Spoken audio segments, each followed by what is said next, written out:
Things that you did not know about Super Bowl number 1. Super Bowl. So it took place on January 15th, 1967. Did you know the first Super Bowl was not actually called the Super Bowl?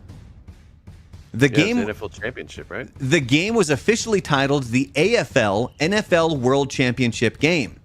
The term Super Bowl wasn't officially adopted until Super Bowl III. Now, do you know who named it the Super Bowl? Yeah, the Chiefs owner. Hey, look at that! And it was from his kids. Yeah, why?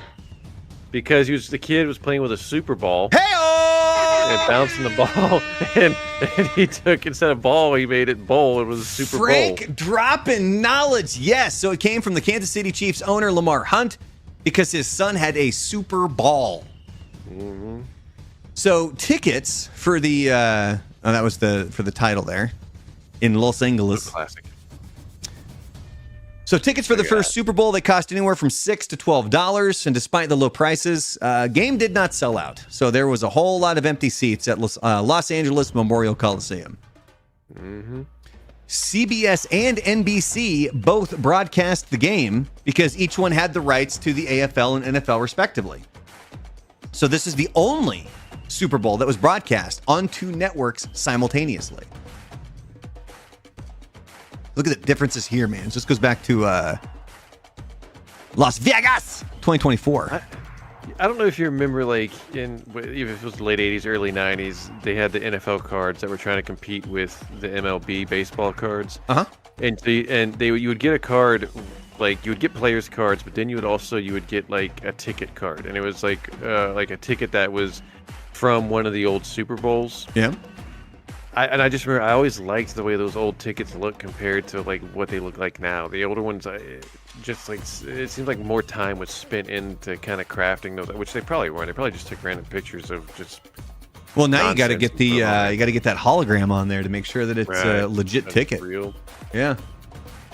And instead of major musical acts for the halftime show, it was the University of Arizona and Grambling State University marching bands.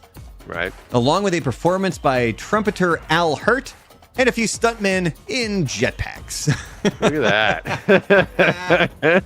Jetpack it up. So you know why they went big with Michael Jackson that one year for the Super Bowl halftime show, right? To draw interest for the halftime show? But do you know why? Because he was the king of pop? A lot of people the previous year switched channels over to Fox to watch In Living Color's halftime show. All right. Job, Fox. Fox. Look what you set up. It's Fox.